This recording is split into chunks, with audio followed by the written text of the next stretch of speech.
Good day, everybody. Welcome to the Deal Scout. On today's show, we're going to talk about the 1031. Now, if you don't know what that is, this is going to be a good episode for you to listen in because we're going to go over the high level details. And of course, if you're hearing things and it interests you, reach out to our guests and say, I'd like more information and maybe to do a deal with you. That's the mission and purpose of the Deal Scout. Put deals together, right? So, Mr. Dave is, it looks like you're from St. Petersburg, Florida. Is that right? I'm somewhat of a vagabond, which is actually part of this story. Yeah. We spent about 20 years in Denver and then the beach beckoned. So, Yeah. you got to do summers in the mountains, winters on the coast. Is Yeah. what it is. It is what it is, man. Well, we're glad you're here in Florida, even if it's just for the beautiful weather. But Dave, why don't you tell us a little bit about who you are and what the heck is a 1031? What the heck is a great way to phrase it? What I am or what I was simply a person looking to get off the hamster wheel. If you go back 25 years, my wife and I both had pretty high profile careers. And we realized when we had our first child that the greatest commodity you've got that is irreplaceable that you need to maximize is time. It's not money, it's not power, it's position. And so our whole goal was how can we maximize time to be with our family and to grow our family? And so, real quickly, like a whole lot of people over the last 10 or 15 years, real estate, right? Just why not? It's easy, right? You just buy property, you sell it, you make money.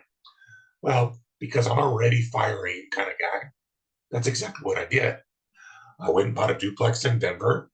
Wish I would have kept it, but fixed it up. We sold it. And I was feeling all fat and sassy until I went to my accountant that winter and he gave me the news. Boy, what I did not realize was that every real estate investor has a silent partner, and their name is Uncle Sam. Yeah. And Uncle Sam is going to slow down your progress towards independence very, very much. So we quickly, our goal was to buy a sailboat, raise our family on a sailboat. And so that was the goal. And we realized after that first transaction, it's like, this is going to take us forever. I'll be ready for a nursing home, not a sailboat. So what we, right at that moment in time, there had been a huge court case that was settled where the IRS lost. Now, first of all, when does the IRS lose cases? That's a big deal. Yeah. But it was over this thing called the 1031 exchange, which what a 1031 exchange is, after the lawsuit, it was going to allow regular investors like you and I to sell investment real estate and reinvest all of the proceeds, including the tax that you normally would have had to have paid. So you could buy more real estate because you're using the government's dollars. The tax was indefinitely deferred. And when I saw that, I went, wow. So if I defer $40,000 of tax by buying more real estate, then that's if I'm making 10% a year, that's $4,000 a year that goes into my pocket every year indefinitely, as long as I keep it deferred. That was the answer.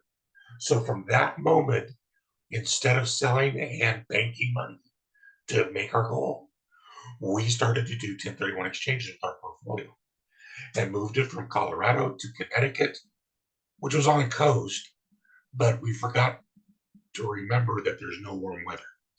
So we bugged out of Connecticut and moved the entire portfolio to Florida, all without paying any tax and doing 1031 exchanges. And along the way, we also took advantage of another part of the code, section 121, which allows you to sell your primary residence and take, as a married couple, the first $500,000 tax free.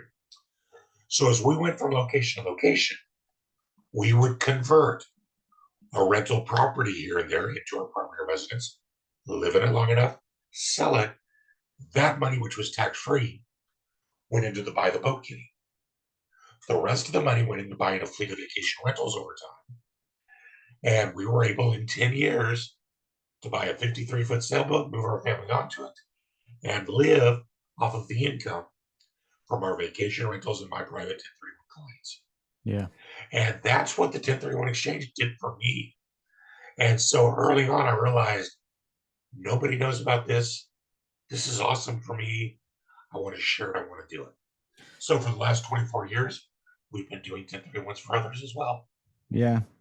Yeah, that's such a great story. If I didn't get seasick, man, I would come visit you on the sailboat. But I'm a landlubber, even though my wife and I pretend to be pirates. Well, you know what the closest thing is for you guys? RVs. We've got it. We love RVing. Yeah. And there's such a movement right now, isn't there? For the Yes. mobile lifestyle. Yeah. With Wi-Fi the way it is. And so that's exactly, there was one really bad trip, Josh, where we were going to the Dry Tortugas, which is about 80 miles off Key West. Yeah. Yeah. And it was so bad that for 2 days we didn't speak to each other. And then after 2 days, we looked at each other and said, that wasn't very fun. Let's get an RV. And then after one more day, the sun is shining, it's 85. Fish are jumping in your boat. We said, nah, sailing's okay. Yeah. But yeah, the RV lifestyle can be managed the exact same way. Whatever it is that's your tree, Yeah. the idea of deferring tax is just a form of compounding interest. And that's going to maximize your time and bring your dreams to you to fruition earlier than if you pay Uncle Sam and keep plodding along. Yeah. Man, it's so good. We're working on a luxury RV resort right now. We're working on doing some of the funding there, and it's such a cool project, man. RVs and sailboats, but what's cool about it is people who've taken their real estate investing or their businesses and they've built it around their lifestyle. I want to live on a boat. I like to travel with my family. We have a house in Ocala, but we love going on trips with our friends and family and doing RV. And real estate is the key, or is a key that can unlock these kind of things. And like all investors, like making money is great, right? Everybody in their brain, how do I make more? How do I make more? How do I make more? But there comes to a point when you have to stroke a big check to Uncle Sam, and that's painful. And then you go, whoa, I did all this work. How do I preserve some of the income that I made? Right? So we look for these things. And that's where you come in, because we start talking about 1031 exchanges, and you talk about compound interest, the power of compound interest, the eighth wonder of the world. Right? So exactly. Remember who said that? Einstein. Yes, isn't that amazing? Yeah. That guy knew what he was doing. What I love is the second statement after that. Okay. Those who understand it will benefit from it. Those who don't will get hurt by it. We'll be paying for it, right? Yeah, that's it, man. Yeah, it's huge. We actually have an analysis that we do with folks where we can show a very real example where two investors doing 4 transactions over 20 years. Now, that's not many transactions. Yeah. 4 transactions over 20 years. One investor does the 1031 exchange and gets to use the tax for their own growth.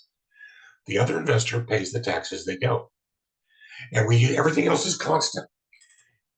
They start out with a $100,000 gain, which would be a $20,000 tax. So one investor has $100,000 to use as a 20% down payment on a $500,000 property, right? The other investor has $80,000 because they're paying the tax. So they can only buy a $400,000 property. Yeah. That's the first transaction. You go forward 5 years and they sell that exact same property.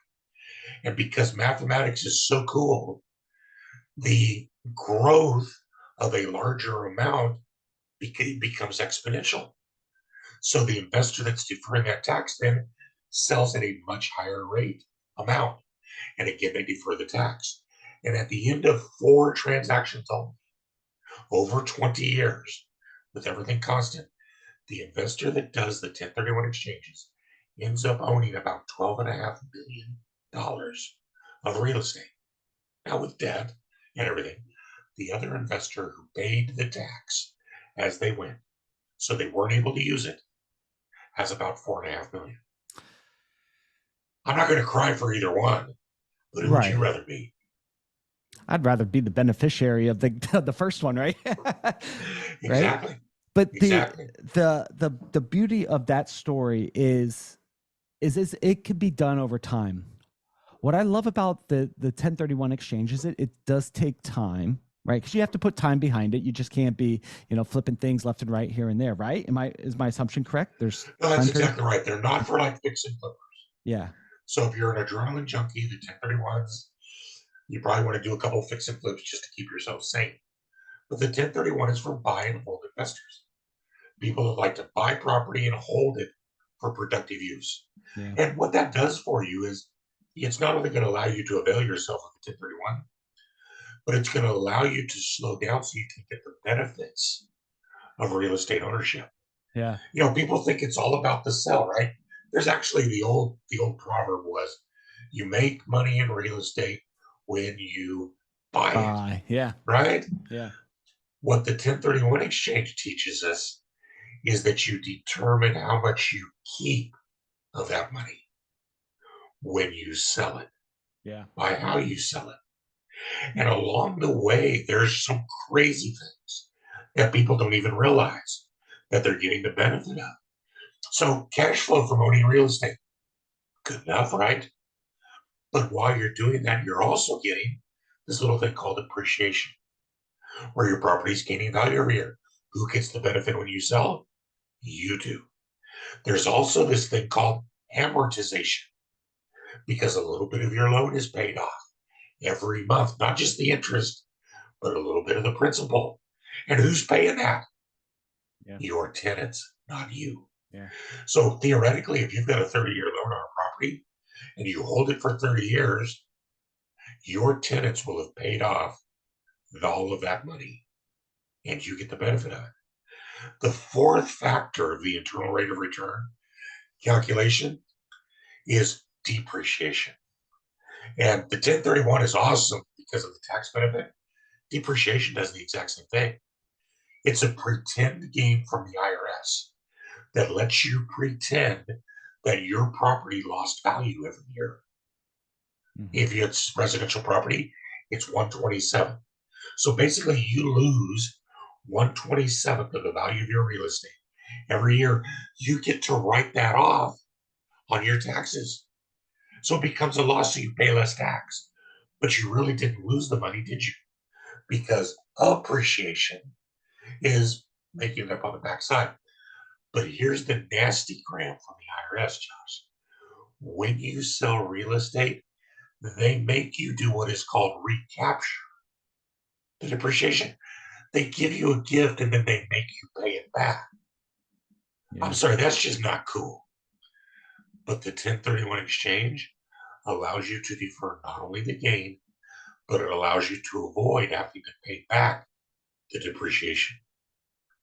So you can continue to get the tax benefit of depreciation throughout your life as long as you're using the 1031 exchange. So let's play scenario. So I don't run as fast as you. My brain, the gears don't turn as fast as you. So we have a situation where, we had a commercial property, we did depreciation, we sold it, and they're like, the government's like, all right, it's time to do the recapture of the depreciation, write us a check, fill in the blank, right?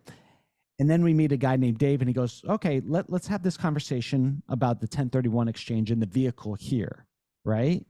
So instead of me paying the taxes on, my property appreciated and there's some money there to be had, you say, let's take a look at that scenario through a 1031 exchange. Here are some of the benefits. One, the recapture of the depreciation can be, explain what that Deferred looks as like. well. Yep. Can be deferred. The capital gains can be deferred out, right?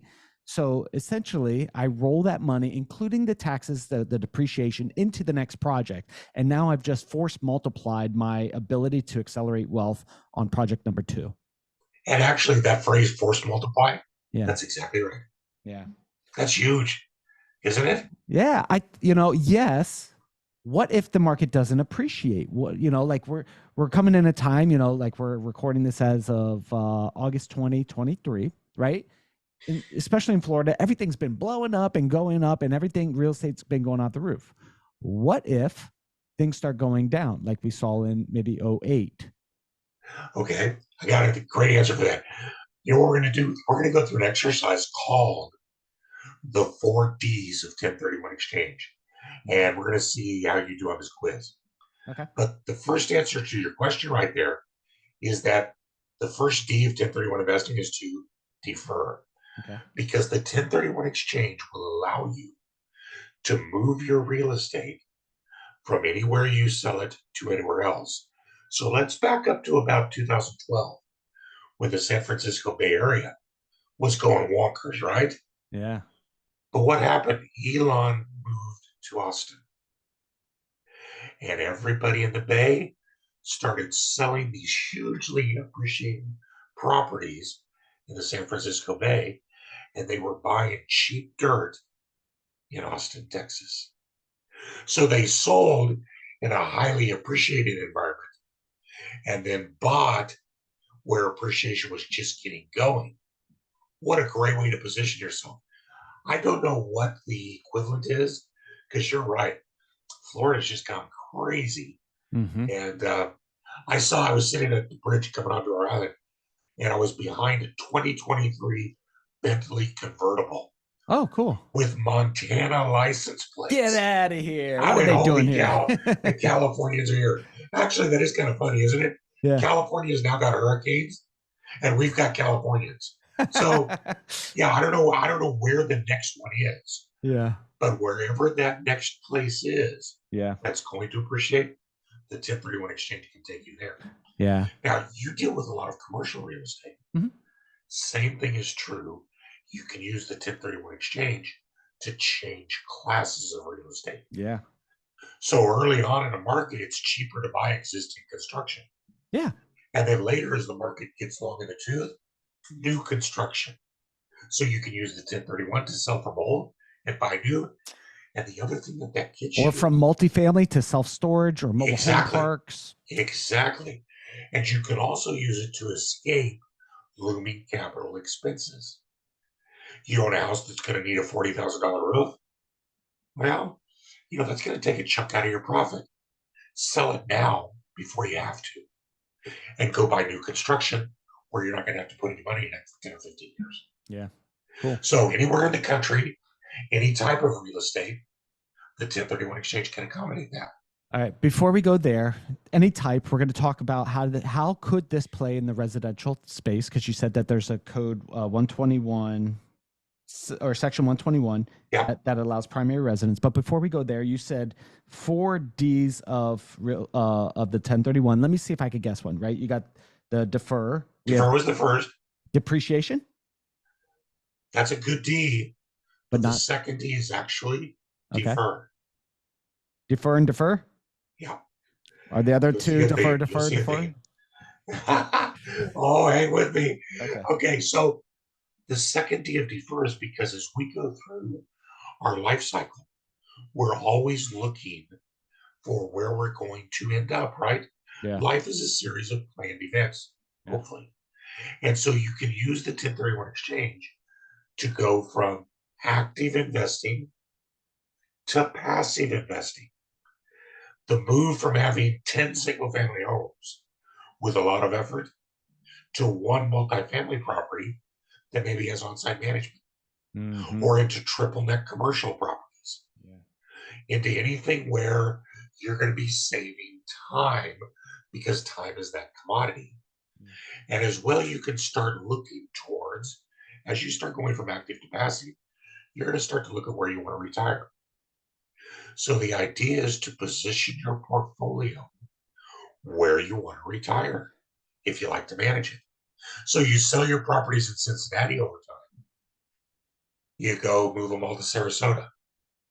So they're ready and waiting for you when you get to Sarasota. So you ready for what the third D is? Of course I am. I'm sitting here with a pen. Well, not a real pen, an Apple pen, but I'm ready for it. Okay, so I'll let you guess. What do you think the third D is? Defer? Yes. Oh See, you're man, all I'm over this thing brilliant. because part of what you're going to be doing over time as you 1031 exchange, and this is exactly what you wanted to talk about with the 121, Hmm. you can convert those properties into your primary residence. Really? And when you do that, after owning it a certain amount of time, you will start to turn some of the deferred tax into tax free. So not only are you going to get the compounding of the tax for cash flow, but you're going to take properties and move into them and eliminate some of the tax. Here's a real example. I've got a Keller Williams realtor down on St. Pete Beach who sold an office building and bought 3 identical oceanfront condos. Hmm. Identical, side by side almost. After he used them for investment for a year or so to satisfy the 1031 exchange, he moved into the first one, converted it. Now, once he has owned it for 5 years, once he had lived in it for 2 out of the previous 5 years before selling it, then he got to prorate the gain between the years he lived in it and the years it was rented. So because he lived in it for 3 years, rented it for 2, lived in it for 3, he got to take 3/5 of the gain, 60% tax free when he sold it. So yes, he converted tax owed to the government to tax free money in his pocket. Yeah. And as he said, because I said, well, but you have to pay a little bit of tax, right? He said, well, yeah, but if I was delivering pizzas, I'd have to pay tax on that. Yeah. He said, instead, my retirement job is sipping coffee on my back deck. Now, where do you think he moved? Next door to the next condo. Yes. I like this Yes. guy. I want to go If he drink lives coffee there with for him. 8 years out of 10, Yeah. he gets 80% of the gain Yeah. tax free. It's crazy how powerful that is. So the only thing is moving sucks. So you're going to have to own a moving company or something like that to move you every 8 years or Well, whatever. if they're all next door, you've probably got neighbors. Yeah. Hey, And Bob, I we're did moving ask his again. wife, I said, how do you know when it's time to move? Because usually, the wife likes to nest up. I said, Yeah. how do you know when it's time to move? She goes, when it's time to redecorate, we're just moving. Or when it needs a new roof or when Fair there's enough. yeah, Yeah, right. exactly. So I think you can start to see how the 3Ds, or the first 3, take you all the way through from being a novice investor with your first property to being a retired real estate investor living off your assets tax free your whole life. What do you think the fourth key is? Be careful. Don't die. I don't want it to be die. But it is. I Ah. know I don't like it either. It's not my first choice. But I you're was absolutely right. right. You are the first person that has ever gotten one, by the way. Congratulations. Yeah. Hey. The reason why that's so powerful, though, although we don't like it, is that when you die, your real estate assets get revalued as of the day you die, and your heirs inherit it as if they paid market value for them. So your heirs, basically all of that tax deferred over your lifetime disappears. You don't have to pay it. Your estate doesn't have to pay it. Your heirs don't have to pay it. Yeah. And this might That's be generational wealth. yeah, it sure is, man. I went from figuring out, when our mindset shifts from how do I take care of today's issues to I want to take care of my great grandkids, Yeah. we make better decisions, right? But and this might be a tax question or it might be an attorney question. You could always say, "Hey, I defer," which is one of the 3 4 Ds. I There it defer is. to them. But when it comes to these properties, are we owning them in an LLC? Are we owning them in a trust? Well, that's kind of the beautiful thing is the 1031 exchange is incredibly flexible. Okay. Any tax-paying entity can do a 1031 exchange. So whether you're Apple selling one of your microprocessing units, or whether you're a married couple that each happened to own your own house Yeah. before you got married. Yeah. It doesn't matter. Got You can do the 1031 exchange. All right. So here's the real question. How do we do this? Like, I wanted to be a part of my 10-year plan, right? Debt free right now. I'm 41 years old, but by 50, I want to be able, where my passive far exceeds my expenses, right? That's when we get off the rat race, the treadmill, right? So within 10 years, and then I want to buy a big ass camper, right? One Yeah. of those big drivable ones, and tour around with my beautiful bride and my kids, and have some fun. How do I tie in the RV to it?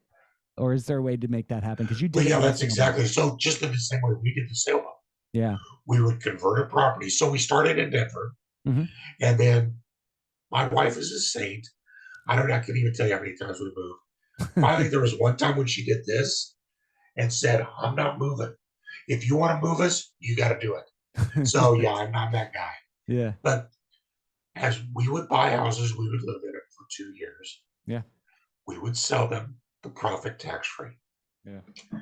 And then occasionally we would convert one of those 1031 properties into our primary residence. Now, prior to 2008, we got to take all of the gain tax free. That was nice. And then the IRS put my picture up in their lunchroom and decided to do it. Let's go after this guy So named that's Dave. what it was. Yeah, so they changed it. But we would do that. So when we got ready to move to Connecticut, we 1031 all of our property there ahead of time. So that when we moved there, we picked out one of the properties and we moved into it, converted it into our primary residence. And then when we moved our portfolio to Florida, we did the same thing. So those 5 or 6 transactions provided all the tax-free money we needed to buy our boat. Yeah, man, good. I'm taking notes on pads of paper and my iPad, so you're making my brain work, and you're making me sound smart. So I really appreciate that as well. So here we are. I work with a ton of different types of investors, and people through our brokerage and people through our seeking commercial finance and such like that. When they, when should a person contact you to start saying, how do I do this? I want this to be a part of my strategy, right? Moving forward. How and when should people contact you? I think that's an absolutely great way to say it, to phrase it, Josh, is to say, I want this to be part of my strategy. Mm-hmm. So many people will decide to sell a property, and then all of a sudden they go, oh, I ought to do a 1031 exchange. But to really take advantage of everything it has to offer you, strategy is what's needed. Mm-hmm. And that happens long before you're ready to sell.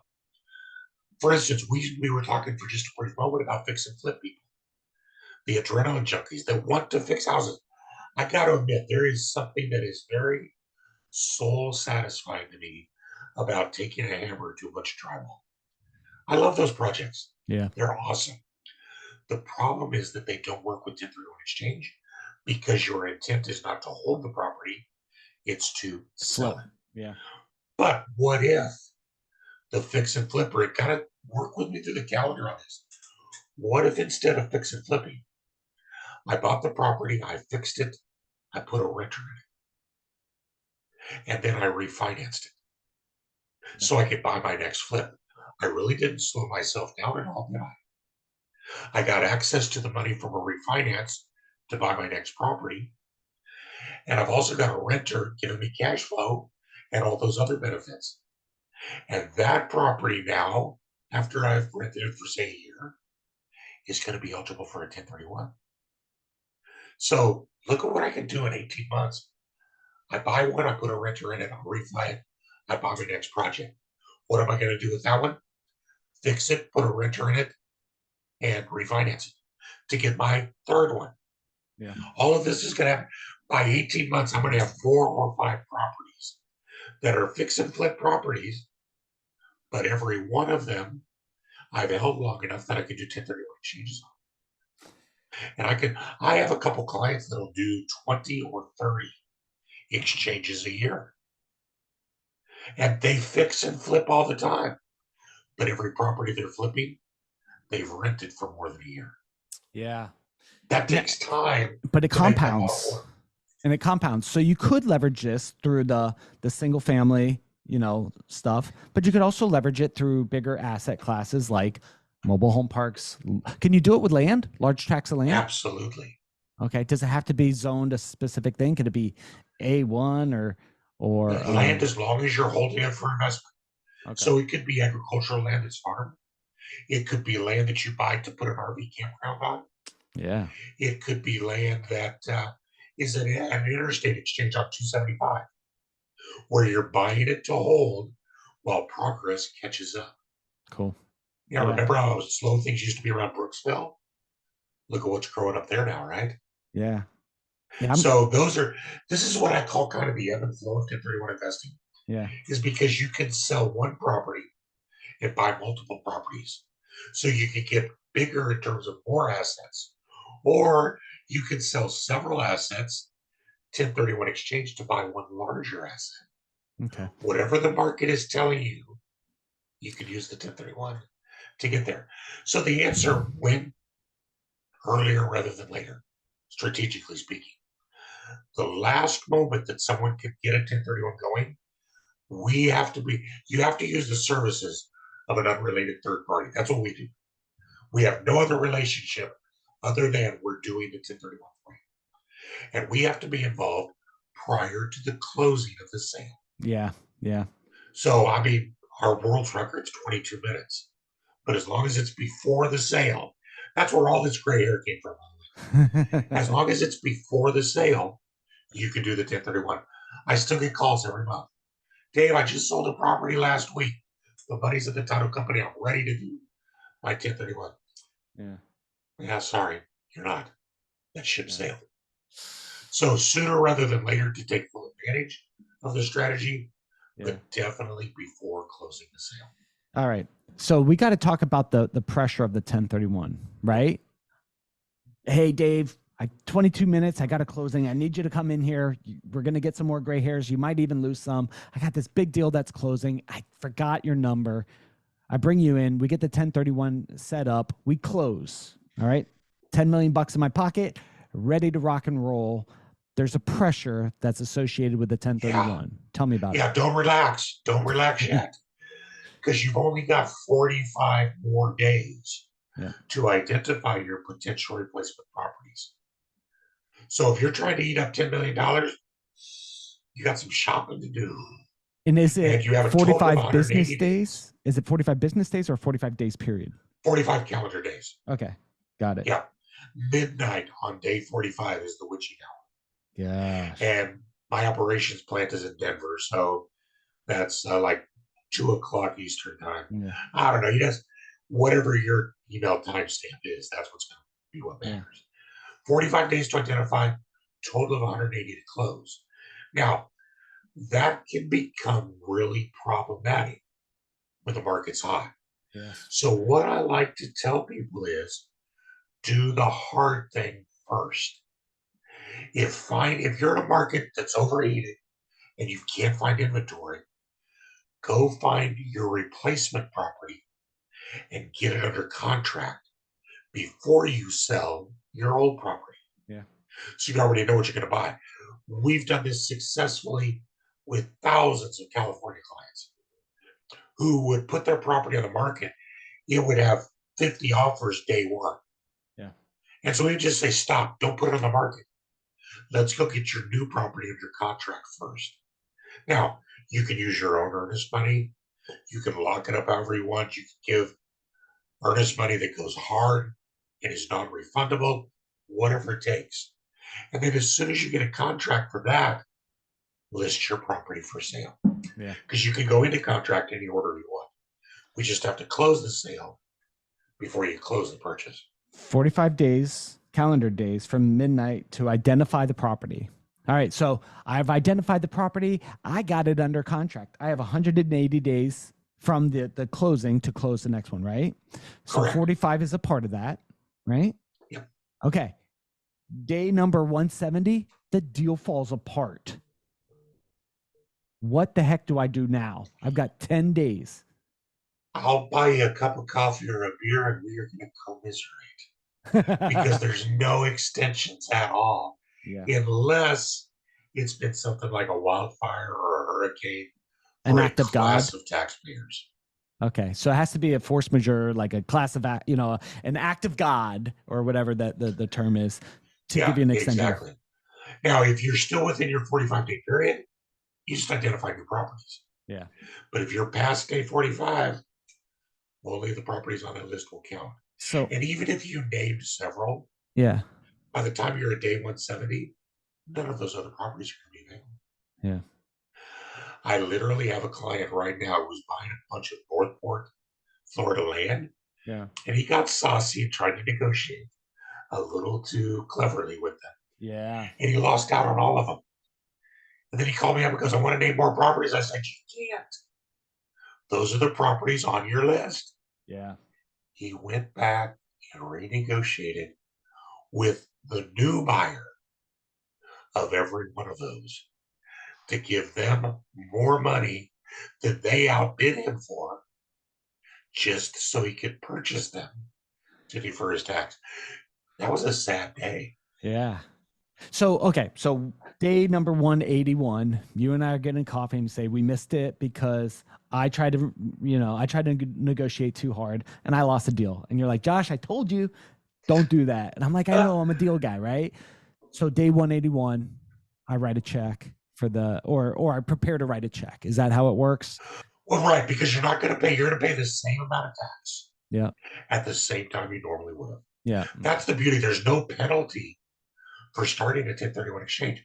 But you know what? Even as squirrely as this market is right now, we're still seeing 90% of our clients completing exchanges, over 90% actually. It's like 91 with properties they like. So think about it this way.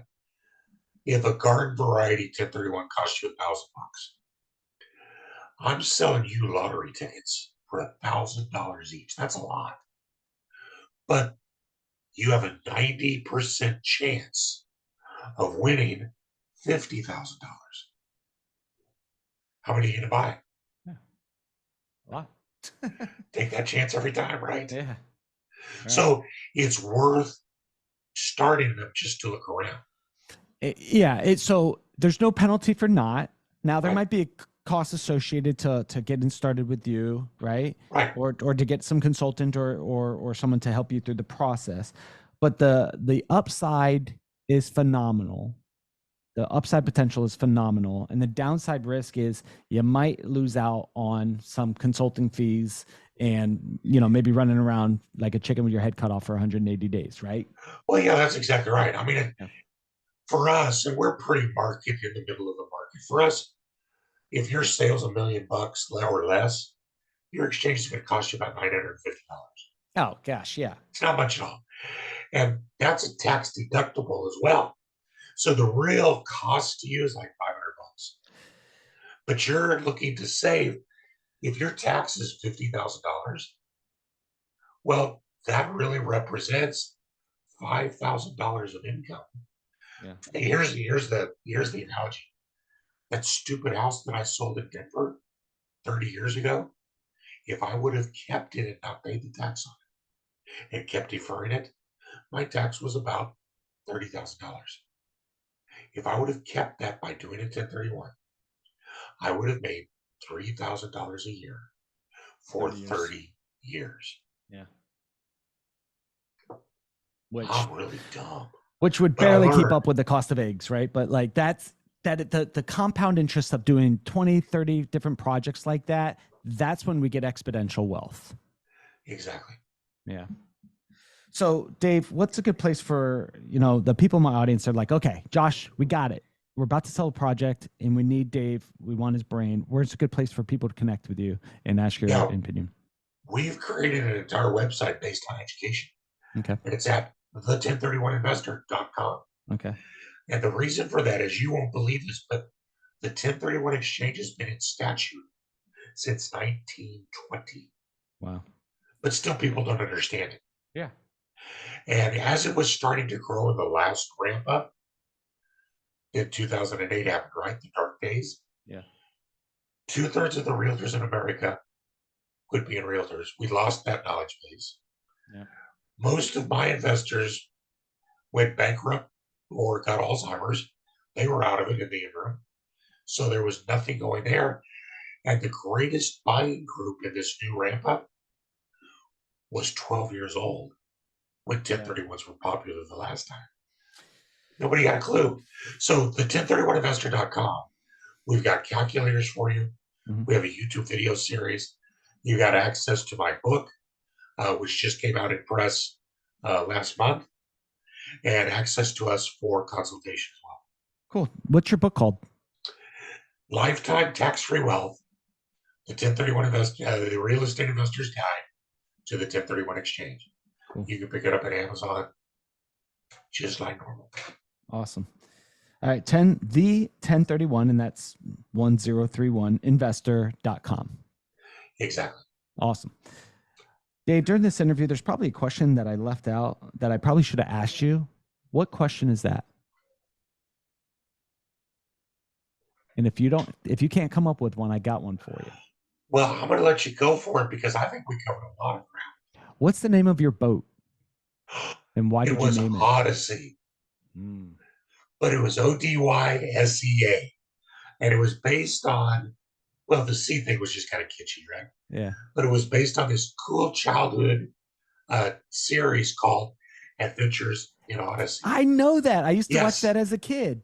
And we asked our boys at that time, they were 8, 9 years old. They said, what should we call the boat? Because we're going to have adventures on it. And my oldest said, let's call it Odyssey. Yeah. Beautiful. Awesome. Beautiful, beautiful. Hats off to you.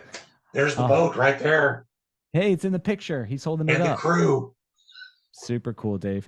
Well, Dave, thanks for coming on the show. Fellow investors and deal makers out there, I appreciate you listening in to the Deal Scout. As always, reach out to our guests. Say thanks for being on the show. If you're looking at closing out on a project, it might be worth just a quick call or a quick conversation with Dave and his team to see if this could benefit you.